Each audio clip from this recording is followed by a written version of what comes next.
ನಮಸ್ತೆ, ನಾನು ನಿಮ್ಮ ಪ್ರಕೃತಿ ಪ್ರಭಾಕರ್. ಇವತ್ತು ನಾನು ಬಿಗ್ ಬಾಸ್ ಅಂದರೆ ಬಿಗ್ ಬಾಸ್ ಸೀಸನ್ 1 ಬಗ್ಗೆ ಮಾತಾಡ್ತಾ ಇದ್ದೀನಿ.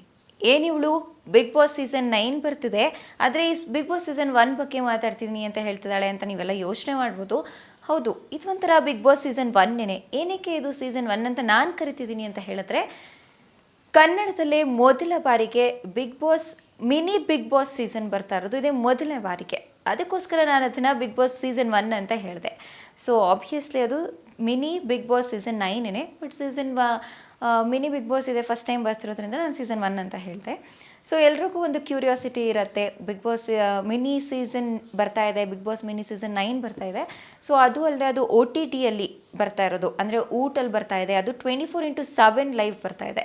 ಸೊ 24x7 ಲೈವ್ ಅಂತ ಹೇಳುವಾಗ ನಮಗೆ ಫುಲ್ ನಾನಂತೂ ಸಿಕ್ಕಾಪಟ್ಟೆ ಎಕ್ಸೈಟ್ ಆಗಿದ್ದೀನಿ. ಆ್ಯಂಡ್ ಕ್ಯೂರಿಯಾಸಿಟಿಯೂ ಇದೆ. ಏನಕ್ಕೆ ಕ್ಯೂರಿಯಾಸಿಟಿ ಅಂತ ಹೇಳಿದ್ರೆ, ಇಷ್ಟು ದಿನ ಅಂದರೆ ಇಷ್ಟು ವರ್ಷ ಬಿಗ್ ಬಾಸ್ ಏನು ಬರ್ತಾಯಿತ್ತು, ಇದಿಷ್ಟು ನಮಗೆ ಎಡಿಟ್ ಆಗಿ ಟೆಲಿಕಾಸ್ಟ್ ಆಗ್ತಾಯಿತ್ತು. ಅಲ್ಲಿ ಒಂದು ಏನೇ ಜಗಳ ಆದ್ರೂ ಅದರಲ್ಲಿ ಟೆಲಿಕಾಸ್ಟ್ ಆಗ್ತಿತ್ತು, ಬಟ್ ಅದರಲ್ಲಿ ಒಂದೊಂದು ಪಾರ್ಟ್ಗಳನ್ನ ಕಟ್ ಮಾಡಿನೂ ಟೆಲಿಕಾಸ್ಟ್ ಮಾಡಿರ್ತಾರೆ, ಯಾರಿಗೆ ಗೊತ್ತು ಅಲ್ವಾ. ಸೊ ಈಗ 24x7 ಲೈವ್ ಇರೋದ್ರಿಂದ ಯಾವ ಸೀನು ಕೂಡ ಕಟ್ ಮಾಡ್ಲಿಕ್ಕೆ ಆಗಲ್ಲ, ಬಿಕಾಸ್ ಅದು ಲೈವ್ ಅಂತ ಅವರು ಹೇಳಿದ್ದಾರೆ. ಆ್ಯಂಡ್ 24x7 ಅದು ಲೈವ್ ಬರುತ್ತೆ ಕೂಡ. ಸೊ ಇರಬೇಕಾದ್ರೆ ನಂಗೆ ಅನಿಸುತ್ತೆ, ಎಲ್ಲೋ ಒಂದು ಕಡೆ ಅವ್ರು ಏನಾದರೂ ವಲ್ಗರ್ ವರ್ಡ್ಸ್ ಯೂಸ್ ಮಾಡಿದ್ರೆ, ಇನ್ ಕೇಸ್ ತಪ್ಪಿ ಏನಾದರೂ ಯೂಸ್ ಮಾಡಿದ್ರೆ, ಇಲ್ಲ ಏನಾದರೂ ಡಬಲ್ ಮೀನಿಂಗಾಗಿ ಮಾತಾಡ್ತಾರಲ್ಲ, ಬೀಪ್ ಸೌಂಡ್ ಮಾಡೋ ಥರ ಏನಾದರೂ ವರ್ಡ್ಸ್ನ ಯೂಸ್ ಮಾಡಿದ್ರೆ ಕಟ್ ಮಾಡಲಿಕ್ಕೆ ಒಂದು ಆಪರ್ಚುನಿಟಿ ಸಿಗಲ್ಲ. ಸೊ ಇದನ್ನೆಲ್ಲ ಹೆಂಗೆ ಹ್ಯಾಂಡಲ್ ಮಾಡ್ತಾರೆ ಟೀಮ್ ಅವರು. ಸೊ ಇದನ್ನು ನೋಡೋಕ್ಕೆ ನಾನಂತೂ ಸಿಕ್ಕಾಪಟ್ಟೆ ಎಕ್ಸೈಟ್ ಆಗಿದ್ದೀನಿ. ಆ್ಯಂಡ್ ನೀವು ಕೂಡ ಎಕ್ಸೈಟ್ ಆಗಿದ್ದೀರಾ ಅಂತ ನನಗೆ ಗೊತ್ತು. ಸೊ ನಾನು ಇವತ್ತು ಏನಕ್ಕೆ ಬಿಗ್ ಬಾಸ್ನೇ ಚೂಸ್ ಮಾಡಿದೆ ಒಂದು ಟಾಪಿಕ್ ಆಗಿ ಅಂತ ಹೇಳಿದ್ರೆ, ಇನ್ 3 ಡೇಸ್ ಅಷ್ಟೇ ಇರೋದು. ಸೊ ಇವತ್ತು ಇನ್ನೇನು ಆಲ್ಮೋಸ್ಟ್ ಈ ದಿನ ಮುಗಿತಾ ಬಂತು.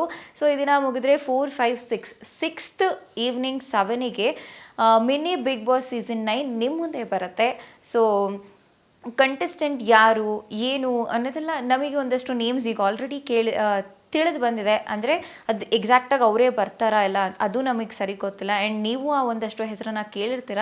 ಅದು ಆಶಾ ಭಟ್ ಆಗಿರ್ಬೋದು, ನವೀನ್ ಕೃಷ್ಣ ಅವರಾಗಿರ್ಬೋದು, ಆ್ಯಂಡ್ ಇನ್ನೂ ತುಂಬ ಜನದ ಹೆಸರೆಲ್ಲ ಕೇಳಿ ಬರ್ತಿದೆ, ಪ್ರೇಮಾ ಮೇಡಮ್ ಅವ್ರದ್ದಾಗಿರ್ಬೋದು, ಇನ್ನು ಹೀಗೆ ಸಾಕಷ್ಟು ಜನದ ಹೆಸರು ಕೇಳಿ ಬರ್ತಿದೆ. ಸೊ ಜೊತೆಗೆ ಇಲ್ಲಿ ಆ್ಯಕ್ಟರ್ಸ್ ಜೊತೆಗೆ ಟಿಕ್ಟಾಕರ್ಸ್, ಆ ಥರ ಎಂಟರ್ಟೈನರ್ಸ್ ಯಾರಿರ್ತಾರೆ ಇವರು ಬರ್ತಾರೆ ಅಂತ ಹೇಳಿದ್ದಾರೆ. ಸೊ ಗೊತ್ತಿಲ್ಲ ಅವರೇ ಬರ್ತಾರೆ ಅಂತ. ಆ್ಯಂಡ್ ಆಶಾ ಭಟ್ ಅಂತ ಹೇಳಿದ ತಕ್ಷಣ ರಾಬರ್ಟ್ ಸಿನಿಮಾದಲ್ಲಿ ಅವ್ರು ಮಾಡಿದ್ದಾರೆ. ಸೊ ಇವ್ರು ನಿಜವಾಗ್ಲೂ ಬರ್ತಾರಾ, ಯಾಕಂದರೆ ಬೇರೆ ಕಂಟೆಸ್ಟೆಂಟ್ ಎಲ್ಲ ಹೋಲಿಸ್ಕೊಂಡ್ರೆ ಇವ್ರು ಆ ಥರ ನಾನು ಮಾತಾಡ್ತಾ ಇಲ್ಲ. ಬಟ್ ಆಶಾ ಭಟ್ ಅಂತ ಹೇಳಿದ್ರೆ ಅವರು ಆಲ್ರೆಡಿ ಬೇರೆ ಲ್ಯಾಂಗ್ವೇಜಸ್ ಎಲ್ಲ ಆ್ಯಕ್ಟ್ ಮಾಡ್ತಿರೋದ್ರಿಂದ, ಬೇರೆ ಲ್ಯಾಂಗ್ವೇಜ್ ಆ್ಯಕ್ಟರ್ ಆಗಿ ಆ್ಯಕ್ಟ್ ಮಾಡ್ತಿರೋದ್ರಿಂದ ಸೊ ಅವ್ರು ಬರ್ತಾರಾ, ಅವ್ರ ಹೆಸರು ಕೇಳಿದ ತಕ್ಷಣ ಅದೊಂದು ಶಾಕ್ ಆಗುತ್ತೆ, ಲೈಕ್ ಅವ್ರು ಬರ್ತಾರಾ ನಿಜನಾ ಅಂತ ಅನ್ನಿಸುತ್ತೆ. ಸೊ ನೋಡ್ಬೇಕು, ಅದೆಲ್ಲದಕ್ಕೂ ಆನ್ಸರ್ ಸಿಗೋದೆ ನಮಗೆ 6th ಈವ್ನಿಂಗ್ ಅಂದರೆ 7 o'clock ನಮ್ಮೆಲ್ಲದಕ್ಕೂ ಉತ್ತರ ಸಿಗುತ್ತೆ. ಆ್ಯಂಡ್ ಬಿಗ್ ಬಾಸಿಂದ ಪ್ರತಿ ವರ್ಷ ಒಂದೊಂದು ಕಂಟೆಸ್ಟೆಂಟ್ ಅಲ್ಲ, ಪ್ರತಿ ಕಂಟೆಸ್ಟೆಂಟು ಹೋಗಬೇಕಾದ್ರೆ ಅವರಿಗೆ ಒಂದು ಬೆನಿಫಿಟು ಆಗಿದೆ, ಲೈಕ್ ಅಡ್ವಾಂಟೇಜು ಆಗಿದೆ, ಡಿಸ್ಅಡ್ವಾಂಟೇಜಸ್ಸು ಆಗಿದೆ. ಡಿಸ್ಅಡ್ವಾಂಟೇಜಸ್ ಅಂದ ತಕ್ಷಣ ನಮಗೆ ಹೇಗೆ ಅಂತ ಹೇಳಿದ್ರೆ, ಫಾರ್ ಎಕ್ಸಾಂಪಲ್ ಎಲ್ಲರೂ ಒಬ್ಬರಿಗೆ ಒಂದು ಜೀವನನೂ ಸೃಷ್ಟಿಯಾಗಿದೆ ಬಿಗ್ ಬಾಸಿಂದ, ಹೊಸ ಜೀವನ ಸಿಕ್ಕಿದಂಗೆ ಆಗಿದೆ. ಇನ್ನು ಕೆಲವರು ಅವರು ಕ್ಯಾರೆಕ್ಟರ್ನ ಹಾಳು ಮಾಡ್ಕೊಂಡು ಹೋಗಿರೋರು ಇದ್ದಾರೆ. ಬಿಕಾಸ್ ಅವರು ಒಂದು ಬಿಗ್ ಬಾಸ್ ಮನೆ ಅಂತ ಹೇಳಿದ ತಕ್ಷಣ ಎಲ್ಲ ಆಡಿಯನ್ಸ್ ಅವ್ರನ್ನ ನೋಡ್ತಾ ಇರ್ತಾರೆ. ಅವ್ರ ಮುಂದೆ ಏನೂ ಇಲ್ಲ, ಒಂದು ಸ್ಕ್ರಿಪ್ಟ್ ಇರಲ್ಲ, ಏನೂ ಇರಲ್ಲ. ಲೈಕ್ ಕ್ಯಾಮ್ರಾ ತಂದು ಅವ್ರ ಮುಂದೆ ಬಿಟ್ಟಾಗ ನಾವು ಏನಾಗಿರ್ತೀವಿ ಅದು ಕ್ಯಾಮ್ರಾ ಮುಂದೆ ರೆಕಾರ್ಡ್ ಆಗ್ತಿರುತ್ತೆ. ಅದು ಒಂದು ಚಾಲೆಂಜಿಂಗ್ ಅಂತ ಹೇಳ್ಬೋದು. ಸೊ ಹಿಂಗಿರಬೇಕಾದ್ರೆ ಅವರ ರಿಯಲ್ನೆಸ್ ನಮಗೆ ಎಲ್ಲ ಆಡಿಯನ್ಸ್ಗೂ ಗೊತ್ತಾಗ್ತಾ ಹೋಗುತ್ತೆ. ಸೊ ಅದರಲ್ಲಿ ಒಂದಷ್ಟು ಜನ ನೆಗೆಟಿವ್ ಆಗಿನೂ ಲೈಕ್ ನೆಗೆಟಿವ್ ಕಾಮೆಂಟ್ನ ತೊಗೊಂಡು, ನೆಗೆಟಿವ್ ಕ್ಯಾರೆಕ್ಟರ್ ಅಂತ ಒಂದು ಪಟ್ಟಿನ ತೊಗೊಂಡು ಅವರೊಂದು ನೇಮ್ನ ತೊಗೊಂಡು ಹೊರಗೆ ಹೋಗಿರೋರು ಇದ್ದಾರೆ. ಇನ್ನು ಕೆಲವರು ಪಾಸಿಟಿವ್ ಆಗಿ ಒಂದು ನೇಮ್ನ ತೊಗೊಂಡು ಹೋಗಿರೋರು ಇದ್ದಾರೆ, ಒಳ್ಳೆ ರೀತಿಯಲ್ಲಿ ಹೊರಗೆ ಹೋಗಿರೋರು ಇದ್ದಾರೆ. ಸೊ ಅದರಲ್ಲಿ ಎಕ್ಸಾಂಪಲ್ ತೊಗೊಂಡ್ರೆ ನಿವೇದಿತಾ ಗೌಡ ಅವ್ರನ್ನ, ನಾನು ಇದಕ್ಕಿಂತ ಮುಂಚೆ ಸಾಕಷ್ಟು ಜನ ಕಂಟೆಸ್ಟೆಂಟ್ ಬಿಗ್ ಬಾಸಲ್ಲಿ ಬಂದಿದ್ದಾರೆ. ಬಟ್ ಆದರೂ ನಾನು ಯಾಕೆ ನಿವೇದಿತಾ ಗೌಡ ಅವ್ರನ್ನ ತೊಗೋತಿದ್ದೀನಿ ಅಂತ ಹೇಳಿದ್ರೆ, ಅವರು ಲೈಕ್ ಮುಂಚೆ ರೀಲ್ಸ್ ಮಾಡ್ತಿರ್ಬೋದು, ಟಿಕ್ಟಾಕ್ ಮಾಡ್ತಿರ್ಬೋದು, ಬಟ್ ಅಷ್ಟೊಂದು ಫೇಮಸ್ ಇರಲಿಲ್ಲ. ಲೈಕ್ ಫೇಮಸ್ ಇದ್ದರೂ ಅವ್ರಿಗೆ ಎಷ್ಟೋ ಫಾಲೋವರ್ಸ್ ಇದ್ದರೂ ಕೂಡ ಅಷ್ಟಾಗಿ ಫೇಮಸ್ ಇರ್ತಾ ಇರಲಿಲ್ಲ. ಈವನ್ ಫಾರ್ ಎಕ್ಸಾಂಪಲ್ ನನಗೆ ತೊಗೊಂಡ್ರೆ ಬಿಗ್ ಬಾಸಿಗೆ ಬರೋವರೆಗೂ ನಿವೇದಿತಾ ಗೌಡ ಇದ್ದಾರೆ ಅಂತ. ನಾನು ಮೈಸೂರವಳಾಗಿನೂ ಅವರು ಮೈಸೂರವರಾಗಿ ಮಹಾರಾಜ ಕಾಲೇಜಲ್ಲಿ ಅವ್ರು ಸ್ಟಡೀಸ್ ಮಾಡ್ತಾಯಿದ್ರು, ನಂಗೆ ನಿವೇದಿತಾ ಗೌಡ ಅಂತ ಇದ್ದಾರೆ ಅಂತ ನನಗೆ ಗೊತ್ತಿರಲಿಲ್ಲ. ಸೊ ನಿವೇದಿತಾ ಗೌಡ ಅಂತ ಗೊತ್ತಾಗಿದೆ ಬಿಗ್ ಬಾಸಿಗೆ ಬಂದ ಮೇಲೆ. ಬಿಗ್ ಬಾಸಿಗೆ ಬಂದ ಮೇಲೆ ಅವರು ಮಾತಾಡೋ ಶೈಲಿಯಿಂದ ಅವ್ರು ತುಂಬ ಫೇಮಸ್ ಆದರು. ಲೈಕ್ ಬೇಬಿ ಡಾಲ್ ಅಂತಲೇ ಹೇಳಿದ್ರು. ಯಾಕಂದರೆ ಅವರ ಡ್ರೆಸ್ಸಿಂಗ್ ಸೆನ್ಸ್ ಯಾವಾಗ್ಲೂ ಡಾಲಿಗೆ ಹಾಕೋ ಥರ ಲಾಂಗ್ ಫ್ರಾಕ್, ಗೌನ್ ಈ ಥರನೇ ಇರ್ತಾಯಿತ್ತು. ಸೊ ಇದರಿಂದ ಅವರಿಗೆ ಬಿಗ್ ಬಾಸಲ್ಲಿ ಇರಬೇಕಾದ್ರೆ ಬಿಗ್ ಬಾಸಿಂದ ಹೊರಗೆ ಬಂದ ಮೇಲೂ ಬೇಬಿ ಡಾಲ್ ಅಂತ ಹೆಸರೇ ಅವರಿಗೆ ತುಂಬ ಫೇಮಸ್ ಆಯಿತು. ಆ್ಯಂಡ್ ಅವರು ಮಾತಾಡೋ ಶೈಲಿ ಇದೆಲ್ಲ ಅದು ಡಿಫ್ರೆಂಟ್. ಸೊ ಅವ್ರು ಕನ್ನಡದವ್ರಾಗಿದ್ದರೂ ಈ ಥರ ಮಾತಾಡ್ತಾರೆ. ಸೊ ಅವ್ರಿಗೆ ಒಂದು ಲೈಕ್ ಹೆಂಗೆ ಆಗ್ಬಿಡ್ತು ಅಂತ ಹೇಳಿದ್ರೆ, ಇವ್ರು ಡವ್ ಮಾಡ್ತಿದ್ದಾರೆ ಬಿಗ್ ಬಾಸ್ಗೋಸ್ಕರ ಆ ಥರನೂ ಒಂದು ಕಾಮೆಂಟ್ಸ್ ಬಂತು. ಇಲ್ಲ ಇವ್ರು ಇರೋದೇ ಈ ಥರ ಅನ್ನೋದು ಕೆಲವೊಂದಷ್ಟು ಜನ ಅರ್ಥ ಮಾಡಿಕೊಂಡ್ರು. ಬಟ್ ಅವ್ರು ಯಾವುದೇ ಥರ ನೆಗೆಟಿವ್ ಕಾಮೆಂಟ್ಸ್ನ ತಲೆಗೆ ಹಾಕ್ಕೊಳ್ತೇನೂ ಅವರು ಬಿಗ್ ಬಾಸಿಂದ ಹೊರಗೆ ಬಂದಮೇಲೆ ಈಗ ಸಾಕಷ್ಟು ಫೇಮಸ್ ಆಗಿದ್ದಾರೆ. ಈಗ ಗಿಚ್ಚಿ ಗಿಲಿಯಲ್ಲಿ ಮಾಡ್ತಿದ್ದಾರೆ. ಆ್ಯಂಡ್ ಇನ್ನೊಂದು ಬೆನಿಫಿಟ್ ಅಂತ ಹೇಳಲ್ಲ, ಇನ್ನೊಂದು ಲಕ್ಕ ಅಂತ ಹೇಳಿದ್ರೆ ಚಂದನ್ ಶೆಟ್ಟಿ ಅವರು ಆಬ್ವಿಯಸ್ಲಿ. ಯಾಕಂದರೆ ಚಂದನ್ ಶೆಟ್ಟಿನೂ ಕೂಡ ಬಿಗ್ ಬಾಸಲ್ಲಿದ್ದರು, ನಿವೇದಿತಾ ಗೌಡ ಅವರು ಕೂಡ ಬಿಗ್ ಬಾಸಲ್ಲಿದ್ದರು. ಸೊ ಅವರಿಬ್ಬರು ದಸರಾ ಈವೆಂಟಲ್ಲಿ ಓಪನ್ ಆಗಿ ಪ್ರಪೋಸ್ ಮಾಡಿದ್ದು. ಸೊ ಅದು ನಿಮಗೆ ಗೊತ್ತಿದೆ. ಆ್ಯಂಡ್ ಸಾಕಷ್ಟು ಜನ ಆ ವಿಡಿಯೋನ ವೈರಲ್ ಮಾಡಿದ್ರು. ಅಣ್ಣ ತಂಗಿ ಅಂತ ಓಡಾಡಿಕೊಂಡು ಹೀಗೆಲ್ಲ ಮಾಡ್ತಿದ್ದಾರೆ, ಈಗ ಪ್ರಪೋಸ್ ಮಾಡಿ ಮದುವೆ ಆಗ್ತಿದ್ದಾರೆ ಹಾಗೆ ಹೀಗೆ ಅಂತ. But it's the personal, I am not talking about it. So ನೋಡೋಣ ಏನಂತ ಹೇಳಿದ್ರೆ, ಅದೇ ನಾನು ಆವಾಗಲೇ ಮಾತಾಡ್ತಿರ್ಬೇಕಾದ್ರೆ ಒಂದಷ್ಟು ಜನಕ್ಕೆ ಬಿಗ್ ಬಾಸ್ ಜೀವನ ಕೊಟ್ಟಿದೆ ಅಂತ ಹೇಳ್ತಾ ಇದ್ದೆ. ಸೊ ಅದೇ ಥರ ನಿವೇದಿತಾ ಗೌಡ ಸಾಕಷ್ಟು ಫೇಮಸ್ ಆದರು.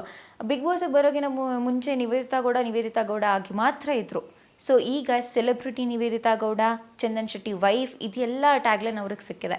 ಅದು it's because of Bigg Boss ಅಂತ ಹೇಳಿದ್ರೆ ತಪ್ಪೇ ಇಲ್ಲ ಅಲ್ಲ. ಸೊ ಈ ಥರ ಒಂದು ಹೊಸ ಜೀವನನ ಬಿಗ್ ಬಾಸ್ ನಿವೇದಿತಾ ಗೌಡ ಅವ್ರಿಗೆ ಕೊಟ್ಟರೆ, ಇನ್ನು ವಾಸುಕಿ ವೈಭವ್ ಅವರಿಗೆ ಬರೋಕ್ಕಿಂತ ಮುಂಚೆ ಅವ್ರು ಸಿಂಗರ್ ಆಗಿದ್ರೇನೋ ಸ್ವಲ್ಪ ಚೆನ್ನಾಗಿ ಗೊತ್ತಿತ್ತು, ಇನ್ನು ಸ್ವಲ್ಪ ಜನಕ್ಕೆ ಗೊತ್ತಿರಲಿಲ್ಲ.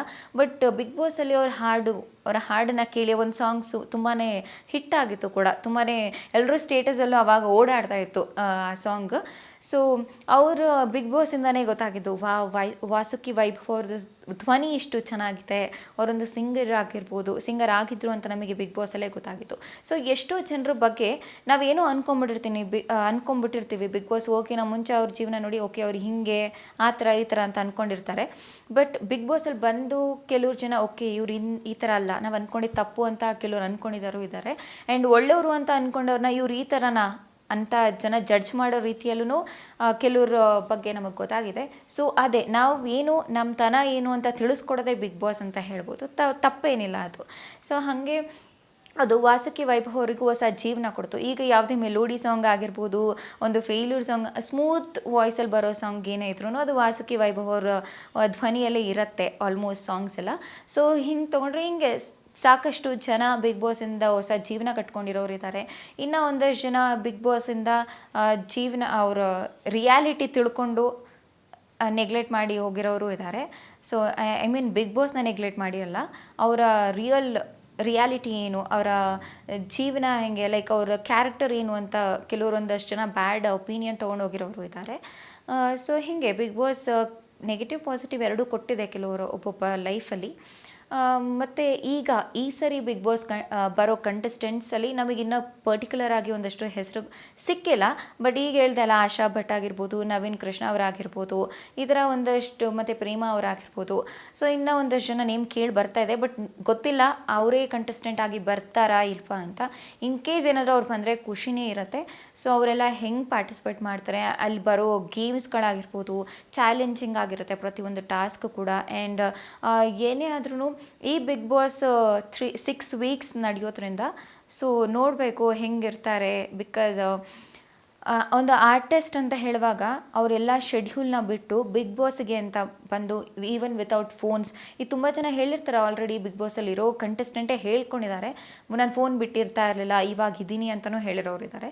ಬಟ್ ಈಗ ಬರೋ ಕಂಟೆಸ್ಟೆಂಟ್ಸ್ ಎಲ್ಲ ಹೆಂಗಿರ್ತಾರೆ ಫೋನ್ ಬಿಟ್ಟು? ಅದು 6 ವೀಕ್ ಅಲ್ಲ, ಜಸ್ಟ್ 6 ವೀಕ್ ಅಂತ ಹೇಳ್ಬೋದು. ಬಟ್ ಕೆಲವ್ರಿಗೆ ಅದು ಡಿಫಿಕಲ್ಟೇ ಇರುತ್ತೆ. ಆ್ಯಂಡ್ ಮುಂಚೆ ಕೂಡ ತುಂಬ ಜನ ಫೇಸ್ ಮಾಡಿರ್ತಾರೆ ಹಳೆ ಸೀಸನಲ್ಲಿರೋರು. ಬಟ್ ಈಗ ಬರೋ ಹೊಸ ಕಂಟೆಸ್ಟೆಂಟ್ ನನಗೆ ಒಂದು ಇಂಟ್ರೆಸ್ಟಿಂಗ್ ಆಗಿ ಅನಿಸಿದ್ದು ಏನು ಅಂತಂದರೆ, ಈ ಸೀಸನಲ್ಲಿ ಮಿನಿ ಬಿಗ್ ಬಾಸ್ ಸೀಸನಲ್ಲಿ ಕೇಳಿ ಬರ್ತಿರೋ ಹೆಸರುಗಳೆಲ್ಲ ಇವ್ರು ಬರ್ತಾರೆ ಅಂತ ನಾವು ಅಂದ್ಕೊಂಡಿರಲ್ಲ, ಆ ಥರ ಹೆಸರುಗಳೆಲ್ಲ ಕೇಳಿ ಬರ್ತದೆ. ಬಿಕಾಸ್ ಪ್ರೇಮ ಮೇಡಮ್ ಅವರು ತುಂಬ ದೊಡ್ಡ ಆರ್ಟಿಸ್ಟ್ ಆ್ಯಂಡ್ ಅವ್ರದ್ದು ಇವಾಗ ಒಂದಷ್ಟು ಪ್ರಾಜೆಕ್ಟ್ಸ್ ನಡೀತಾ ಇದೆ. ಈಗಿನ ಅವ್ರದ್ದೊಂದು ರೀಸೆಂಟ್ ಮೂವಿ ಕೂಡ ರಿಲೀಸ್ ಆಯಿತು. ಸೊ ಇಷ್ಟೆಲ್ಲ ಬ್ಯುಸಿ ಶೆಡ್ಯೂಲಲ್ಲೂ ಅವರು ಬಿಗ್ ಬಾಸಿಗೆ ಬರ್ತಾರಾ ಅಂತ ಒಂದು ಪ್ರಶ್ನೆ ಇರುತ್ತೆ. ಆ್ಯಂಡ್ ಆಶಾ ಭಟ್ ನಾವು ಆಲ್ರೆಡಿ ಹೇಳ್ದಂಗೆ ಬೇರೆ ಬೇರೆ ಲ್ಯಾಂಗ್ವೇಜಸ್ಸಲ್ಲೂ ಮಾಡ್ತಿದ್ದಾರೆ. ಸೊ ಹಿಂಗಿರ್ಬೇಕಾದ್ರೆ ಅವರು ಅಷ್ಟು ಬ್ಯುಸಿ ಶೆಡ್ಯೂಲಲ್ಲಿ ಬರ್ತಾರಾ ಬಿಗ್ ಬಾಸಿಗೆ, ಆ ಥರ ಎಲ್ಲ ಕೇಳಿ ಬರ್ತಾ ಇದೆ. ಆ್ಯಂಡ್ ನವೀನ್ ಕೃಷ್ಣ ಅವರು ಅಷ್ಟೇ, ಅವ್ರದ್ದು ವರ್ಕ್ಸ್ ಎಲ್ಲ ಅವ್ರು ಬ್ಯುಸಿ ಇರ್ತಾರೆ. ಸೀರಿಯಲ್ ಆಗಿರ್ಬೋದು, ಬೇರೆ ಬೇರೆ ಮ್ಯೂಸಿಕಲ್ ಆಗಿರ್ಬೋದು, ಹೀಗೆ ಡ್ಯಾನ್ಸ್ ಏನೇನೋ ಅವ್ರದ್ದೇ ಒಂದಷ್ಟು ಪರ್ಸ್ನಲ್ ಎಂಥ ವರ್ಕ್ಸ್ ಇರುತ್ತೆ. ಸೊ ಇದ್ರ ಮಧ್ಯನೂ ಇವ್ರು ಬರ್ತಾರಾ ಅಂತ. ಮುಂಚೆನೂ ಬಂದಿದ್ದಾರೆ ಬಿಗ್ ಬಾಸ್ ಹಳೆ ಕಂಟೆಸ್ಟೆಂಟ್ಸ್, ಬಟ್ ಅವ್ರಿಗಿನ್ನ ನನಗೆ ಈ ಹೆಸರುಗಳಲ್ಲಿ ನನಗೆ ಒಂದು ಸ್ವಲ್ಪ ಕ್ಯೂರಿಯಾಸಿಟಿ ಅಂತ ಅನ್ನಿಸ್ತು. ಹೆಂಗೆ ಪಾರ್ಟಿಸಿಪೇಟ್ ಮಾಡ್ತಾರೆ, ನಾನಂತೂ ಸಿಕ್ಕಾಪಟ್ಟೆ ಎಕ್ಸೈಟ್ ಆಗಿದ್ದೀನಿ. ಇವರೆಲ್ಲ ಹೆಂಗೆ ಕಂಟೆಸ್ಟೆಂಟ್ ಆಗಿ ಅಲ್ಲಿ ಗೇಮ್ಸ್ನೆಲ್ಲ ಪ್ಲೇ ಮಾಡ್ತಾರೆ ಆ್ಯಂಡ್ ಹೆಂಗೆ ಆಟ ಆಡ್ತಾರೆ, ಪ್ರತಿಯೊಂದು ಟಾಸ್ಕ್ನ ಎಷ್ಟು ಬ್ರಿಲಿಯಂಟಾಗಿ ಆಡ್ತಾರೆ, ಮತ್ತು ಬಿಗ್ ಬಾಸ್ನ ಹೆಂಗೆ ಯೂಸ್ ಮಾಡ್ಕೋತಾರೆ. Not like use in the sense ಅದೊಂದು ಪ್ಲ್ಯಾಟ್ಫಾರ್ಮ್ ನಾವು ಯೂಸ್ ಮಾಡ್ಕೊಳ್ಳೇಬೇಕು, ಒಳ್ಳೆ ರೀತಿಯಲ್ಲಿ ಅದನ್ನ ನಾವು ಉಪಯೋಗಿಸ್ಕೋಬೇಕು, ಹೆಂಗೆ ಉಪಯೋಗಿಸ್ಕೋತಾರೆ. ಸೊ ಇದೆಲ್ಲ ನಾನು ನೋಡಲಿಕ್ಕೆ ಸಿಕ್ಕಾಪಟ್ಟೆ ಎಕ್ಸೈಟ್ ಆಗಿದ್ದೀನಿ. ಆ್ಯಂಡ್ ಹೇಳಿದಾಗೆ ಮಿನಿ ಬಿಗ್ ಬಾಸ್ ಸೀಸನ್ 9 ಅಂತ ಹೇಳೋದಕ್ಕಿಂತ ಹೆಚ್ಚಾಗಿ ಇದು ಸೀಸನ್ 1 ಅಂತ ಹೇಳ್ಬೋದು. ಬಿಕಾಸ್ ಇದು ಫಸ್ಟ್ ಟೈಮ್ ಬರ್ತಾ ಇರೋದು. ಸೊ ನಿಮ್ಮ ಪ್ರಕಾರ ಯಾರು ಬರ್ಬೋದು? ಆ್ಯಂಡ್ ಈಗ ನಾನು ಹೇಳೋದಷ್ಟರಲ್ಲೇ ಹೆಸರಲ್ಲಿ ನಿಮ್ದಷ್ಟು ಒಂದು ಹೆಸರುಗಳು ನೀವು ಕೇಳಿರ್ತೀರ ಆ್ಯಂಡ್ ಕೇಳಿ ಬರ್ತಿದೆ ಕೂಡ. ಸೊ ನಿಮ್ಮ ಪ್ರಕಾರ ಯಾರು ಬರ್ಬೋದು, ಇವ್ರು ಬಂದೇ ಬರ್ತಾರೆ, ಬರಲೇಬೇಕು ಅಂತ ಇದ್ದರೆ ಅವ್ರ ಹೆಸರನ್ನ ಕಮೆಂಟ್ ಮಾಡಿ. ಆ್ಯಂಡ್ ಬಿಗ್ ಬಾಸ್ ಬಗ್ಗೆ ಹೇಳಿ. ಆ್ಯಂಡ್ ಬಿಗ್ ಬಾಸ್ ಅಂತ ಅಂದ ತಕ್ಷಣ ನನಗಂತೂ ಸಿಕ್ಕಾಪಟ್ಟೆ ಖುಷಿಯಿಂದ ನಾನು ಬಿಗ್ ಬಾಸ್ ನೋಡೋದು ಯಾರಿಗೋಸ್ಕರ ಅಂತಂದರೆ ಸುದೀಪ್ ಸರ್ಗೋಸ್ಕರ ನೋಡ್ತೀನಿ. ಯಾಕಂದರೆ ಅವರು ಹೋಸ್ಟ್ ಮಾಡೋ ಶೈಲಿ ಆಗಿರ್ಬೋದು, ಅವ್ರು ಏನೇ ಇದ್ರೂ ಡೈರೆಕ್ಟಾಗಿ ಹೇಳ್ತಾರೆ, ಯಾವುದನ್ನು ಮುಚ್ಚುಮರೆ ಇಲ್ದೇ. ಆ್ಯಂಡ್ ಅವ್ರು ತಿದ್ದಿ ಬುದ್ಧಿ ಹೇಳಬೇಕಾದ್ರೂ ಅಷ್ಟೇ, ಅವರು ಒಂದು ಫ್ಲೋ ಅಲ್ಲಿ ಹೇಳ್ತಾರೆ. ಅದು ಡೈರೆಕ್ಟ್ ಮುಖ ಕೊಡ್ದಂಗೂ ಇರಲ್ಲ, ಅವ್ರಿಗೆ ಅರ್ಥ ಮಾಡಿಸಿ ಹೇಳ್ದಂಗಿರುತ್ತೆ. ಸೊ ಆ ಒಂದು ಆ್ಯಸ್ ಎನ್ ಆ್ಯಂಕರ್ ನಾನು ಅವರಿಂದ ಕಲಿಯೋದು ತುಂಬ ಇದೆ. ಸೊ ಬಿಕಾಸ್ ಅವ್ರು ಮಾತಾಡೋ ಶೈಲಿ ಆಗಿರ್ಬೋದು, ಅವರ ದ ವೇ ಹಿ ಕನ್ವೇಸ್ ಇದೆ ಅಲ್ಲ, ಅದು ನಂಗೆ ಸಿಕ್ಕಾಪಟ್ಟೆ ಇಷ್ಟ. ಸೊ ಅದಕ್ಕೋಸ್ಕರ. ಆ್ಯಂಡ್ ಇನ್ನೊಂದು ಇಂಪಾರ್ಟೆಂಟ್ ಏನಂತ ಹೇಳಿದ್ರೆ, ಮುಂಚೆ ಲೈಕ್ ಹಳೆ ಸೀಸನ್ಸಲ್ಲೆಲ್ಲ ಸುದೀಪ್ ಸರು ಲೈಕ್ ವೀಕೆಂಡಲ್ಲಿ ಕೂತ್ಕೊಂಡು, ಈಗ ಫ್ರೈಡೇ ನೈಟ್ ಇರ್ಬೋದಲ್ಲ, ಫ್ರೈಡೇ ಕೂತ್ಕೊಂಡು ಇಲ್ಲ ಸ್ಯಾಟರ್ಡೆ ಮಾರ್ನಿಂಗಿಂದ ಈವ್ನಿಂಗ್ ತನಕ ಕೂತ್ಕೊಂಡು ವೀಕೆಂಡ್ ಡೇಸಲ್ಲಿ ಅವ್ರು ಬರ್ತಾಯಿದ್ರಲ್ಲ. ಸೊ ವೀಕೆಂಡಲ್ಲಿ ಬರೋವಾಗ ಮುಂಚೆ ಅವರು ನೋಡಿ ಒಂದೇ ದಿನದಲ್ಲಿ ಎಲ್ಲ ಸೀಸನ್ನು ಎಲ್ಲ ಎಪಿಸೋಡ್ನು ನೋಡಿ ಜಡ್ಜ್ ಮಾಡೋಕ್ಕೆ ಬರ್ತಾಯಿದ್ರು, ಈ ಥರ ಹೇಳ್ತಾಯಿದ್ರು ಅವರು. ಬಟ್ ಈ ಸೀಸನಲ್ಲಿ ಏನಾಗ್ಬಿಟ್ಟಿದೆ ಅಂತಂದರೆ 24/7 ಲೈವ್ ಇರೋದ್ರಿಂದ ನನಗೆ ಗೊತ್ತಿಲ್ಲ ನಿಜವಾಗ್ಲೂ ಇದು ಸುದೀಪ್ ಸರ್ಗೆ ಹೆಂಗೆ ಮ್ಯಾನೇಜ್ ಮಾಡ್ತಾರೆ ಅಂತ. ಆ್ಯಂಡ್ ಅವರಿಗಿದು ಬಿಗ್ ಟಾಸ್ಕ್ ಅಂತ ಹೇಳಿದ್ರೆ ತಪ್ಪೇ ಆಗಲ್ಲ. ಯಾಕಂದರೆ ಈಗಿನ್ನೂ ರೀಸೆಂಟಾಗಿ ಲೈಕ್ ಲಾಸ್ಟ್ ವೀಕಿಂದು ವಿಕ್ರಾಂತ್ ಋಣ ರಿಲೀಸ್ ಆಗಿದೆ. ಆ ಸೆಲೆಬ್ರೇಷನಲ್ಲಿ ಅವ್ರು ಇರ್ತಾರೆ. ಆ್ಯಂಡ್ ಅವ್ರದ್ದು ಒಂದಷ್ಟು ಪರ್ಸ್ನಲ್ ಥಿಂಗ್ಸ್ ಇರುತ್ತೆ, ಪರ್ಸ್ನಲ್ ವರ್ಕ್ಸ್ ಇರ್ಬೋದು, ಆ್ಯಂಡ್ ಬೇರೆ ಬೇರೆ ಪ್ರಾಜೆಕ್ಟ್ಸ್ ಕೂಡ ಆಬ್ವಿಯಸ್ಲಿ ಅವ್ರಿಗೆ ಇದ್ದೇ ಇರುತ್ತೆ. ಆ ಎಲ್ಲ ಬ್ಯುಸಿ ಮಧ್ಯನೂ 24/7 ಲೈವ್ ಅಂತ ಹೇಳಿದ್ರೆ ಅದು ಹಿಂಗೆ ನೋಡ್ತಾರೆ. ನನಗಂತೂ ನಿಜವಾಗ್ಲೂ ಇಮ್ಯಾಜಿನ್ ಮಾಡ್ಕೊಳಕ್ಕೆ ಆಗ್ತಾಯಿಲ್ಲ. ಬಿಕಾಸ್ ನಾವಿಲ್ಲಿ ವರ್ಕ್ ಮಾಡ್ತಿದ್ದೀವಿ ಅಂತ ಹೇಳಿದ್ರೆ ಬೆಳಗಿನ ಸಂಜೆವರೆಗೆ ಕೂತ್ಕೊಂಡು ನೋಡೋಕ್ಕಾಗಲ್ಲ. ಬಿಕಾಸ್ ನಾವು ಆಫೀಸಲ್ಲಿ ವರ್ಕ್ ಮಾಡ್ತಿದ್ದೀವಿ ಅಂತ ಹೇಳಿದ್ರೆ ನಮಗೆ ಒಂದಷ್ಟು ವರ್ಕ್ಸ್ ಅಂತ ಇರುತ್ತೆ, ನಮಗೆ ಒಂದು ಪರ್ಟಿಕ್ಯುಲರ್ ಕೆಲಸ ಮಾಡಬೇಕು, ಈ ವರ್ಕ್ ನಾನು ಮುಗಿಸಿ ಹೋಗಬೇಕು ಈ ದಿನಕ್ಕೆ ಅಂತ ಇರುತ್ತೆ. ಸೊ ನಮಗೆ ಇಷ್ಟು ಅಂತ ಕಮಿಟ್ಮೆಂಟ್ಸ್ ಇರಬೇಕಾದ್ರೆ ಸುದೀಪ್ ಸರ್ಗೆ ಇನ್ನೆಷ್ಟಿರಲ್ಲ ಅಲ್ಲ. ಸೊ ನಾನು ಅದನ್ನೇ ಯೋಚನೆ ಮಾಡ್ತಾಯಿದ್ದೀನಿ, ಹೆಂಗೆ ಮಾಡ್ತಾರೆ ಇವರು, ಹೆಂಗೆ ಎಲ್ಲ ಲೈವ್ನು ನೋಡ್ಕೊಂಡು ಹೆಂಗೆ ವೀಕೆಂಡಲ್ಲಿ ಬಂದು ಜಡ್ಜ್ ಮಾಡ್ತಾರೆ ಅಂತ. ಸೊ ನಾನು ಅವ್ರು ಕೊಡೋ ಜಡ್ಜ್ಮೆಂಟಿಗೋಸ್ಕರ ಕಾಯ್ತಾ ಇದ್ದೀನಿ. ಆ್ಯಂಡ್ ಅವ್ರ ಹೋಸ್ಟಿಂಗ್ ಸ್ಟೈಲೇ ಸಿಕ್ಕಾಪಟ್ಟೆ ಡಿಫ್ರೆಂಟ್ ಆಗಿರುತ್ತೆ. ಸೊ ನೋಡೋಣ, ಎಲ್ರಿಗೂ ಇದೊಂದು ಬಿಗ್ ಟಾಸ್ಕ್ ಅಂತ ಅನ್ಬೋದು. ಆ್ಯಂಡ್ 24 ಲೈವ್ ಹೋಗೋದ್ರಿಂದ ಸೊ ವೀವರ್ಸ್ಗೂ ಕೂಡ ಅದೊಂದು ಸ್ವಲ್ಪ ಟಾಸ್ಕ್ ಅಂತಲೇ ಅನಿಸುತ್ತೆ. ಬಿಕಾಸ್ ಕೆಲವರು ಸ್ಟೂಡೆಂಟ್ಸ್ ಕಾಲೇಜಸ್ ಇರುತ್ತೆ ಆ್ಯಂಡ್ ಎಕ್ಸಾಮ್ ಟೈಮ್ಸ್ ಇರುತ್ತೆ. ಆ್ಯಂಡ್ ಇವಾಗ ವರ್ಕರ್ಸ್ ಇದ್ದರೆ ಅವ್ರ ವರ್ಕಿಂಗ್ ಪೀರಿಯಡ್ ಈ ಟೈಮಲ್ಲೇ ಇರುತ್ತೆ. 24/7 ಆಗೋದು ಈಗ 1 ಅವರ್ದು ಏನಾದರೂ ಎಪಿಸೋಡ್ ಮಿಸ್ ಮಾಡಿಕೊಂಡ್ರೆ ನೆಕ್ಸ್ಟ್ ಅವರ್ ಏನಾಗುತ್ತೆ ಅಂತಲೇ, ಈಗೇನೋ ಒಂದು ಜಗಳ ಆಡ್ತಿರ್ತಾರಲ್ಲ, ಈಗೇನೋ ಒಂದು ಇಶ್ಯೂ ಆಗಿರುತ್ತೆ, ಈ ಜಗಳ ಮತ್ತೆ 1 ಅವರ್ ಕ್ಯಾರಿ ಓವರ್ ಆದರೆ ಏನಕ್ಕೆ ಜಗಳ ಆಯಿತು ಅನ್ನೋ ಕನ್ಫ್ಯೂಷನ್ ನಮಗೆ ಬಂದ್ಬಿಡುತ್ತೆ. ಸೊ ಎಲ್ರಿಗೂ ಇದು ಒಂಥರ ಬಿಗ್ಗೆಸ್ಟ್ ಟಾಸ್ಕ್ ಅಂತ ಅನ್ನಿಸ್ಬೋದು. ಇದಾದಮೇಲೆ 100 days real Bigg Boss season 9 start ಆಗೋದು. ಸೊ 100 ಡೇಸ್, ಈ 100 ಡೇಸ್ಗೂ ಕೂಡ 100 ಡೇಸ್ ಬಿಗ್ ಬಾಸ್ ಏನು ನಡೆಯುತ್ತೆ, ಮಿನಿ ಸೀಸನಲ್ಲಿರೋ ಒಂದಷ್ಟು ಕಂಟೆಸ್ಟೆಂಟ್ಸ್ ಕೂಡ ಬರ್ತಾರೆ ಅಂತ ಹೇಳಿದ್ದಾರೆ. ಆ್ಯಂಡ್ ನೋಡಬೇಕು ಮಿನಿ ಬಿಗ್ ಬಾಸ್ ಸೀಸನ್ 9 ಹೇಗೆಲ್ಲ ಎಲಿಮಿನೇಷನ್ ಆಗುತ್ತೆ, ಹೆಂಗೆ ನಡೆಯುತ್ತೆ, ಯಾವ್ಯಾವ ಥರ ಗೇಮ್ಸ್ ಇರುತ್ತೆ. ಬಿಕಾಸ್ ಮಿನಿ ಬಿಗ್ ಬಾಸ್ ಸೀಸನಲ್ಲಿರೋ ಗೇಮ್ಸ್ಗಳೇ 100 ಡೇಸ್ ಅಂದರೆ reality Bigg Boss real Bigg Boss ಇದ್ದರೆ ಬಿಗ್ ಬಾಸಲ್ಲಿ ಇದ್ರೆ ಗೇಮ್ಸ್ ಬೋರ್ ಆಗಿಬಿಡುತ್ತೆ. ಸೊ ಅವರು ಡಿಫ್ರೆಂಟಾಗಿ ಗೇಮ್ಸ್ ಪ್ಲ್ಯಾನ್ ಮಾಡೇ ಇರಬೇಕು. ಸೊ ಹೆಂಗೆ ಈ ಥರ ಈ ಸೀಸನಲ್ಲಿ ಹೆಂಗೆ ಮಿನಿ ಬಿಗ್ ಬಾಸ್ ಸೀಸನ್ 9ಅಲ್ಲಿ ಹೆಂಗೆ ಗೇಮ್ಸ್ ಪ್ಲ್ಯಾನ್ ಮಾಡಿದ್ದಾರೆ, ಆ್ಯಂಡ್ 100 ಡೇಸಲ್ಲಿ ಬರೋ ಬಿಗ್ ಬಾಸಲ್ಲಿ ಏನೇನು ಗೇಮ್ಸ್ ಎಲ್ಲ ಪ್ಲ್ಯಾನ್ ಮಾಡಿದ್ದಾರೆ, ಅದೆಲ್ಲ ಒಂಥರ ಕ್ವೆಶ್ಚನ್ ಮಾರ್ಕಾಗಿ ಉಳ್ಕೊಂಬಿಡಿದೆ. ಸೊ ಅದೆಲ್ಲದಕ್ಕೂ ಉತ್ತರ ಸಿಗಬೇಕು ಅಂತ ಹೇಳಿದ್ರೆ ನಾವು ಎಲ್ಲರೂ August 6th ಅಂದರೆ ಇನ್ನು 3 ಡೇಸ್ ಕಾಯಲೇಬೇಕು. 7th mini Bigg Boss season 9 telecast ಆಗುತ್ತೆ. ಸೊ ನೋಡಿ, ಆ್ಯಂಡ್ ಅಲ್ಲಿವರೆಗೂ ಸ್ಟೇ ಟ್ಯೂನ್ ಅಂತ ಹೇಳ್ತಾ ನಾನು ನನ್ನ ಮಾತುಗಳನ್ನ ಮುಗಿಸ್ತೀನಿ. ನಾಳೆ ಮತ್ತೊಂದು ಸ್ಪೆಷಲ್ ವಿಚಾರದೊಂದಿಗೆ ಬೇರೆ ವಿಚಾರದೊಂದಿಗೆ ನಾನು ನಿಮ್ಮ ಮುಂದೆ ಬರ್ತೀನಿ. ಅಲ್ಲಿವರೆಗೂ ನೋಡ್ತಾ ಇರಿ ನ್ಯಾಷನಲ್ TV.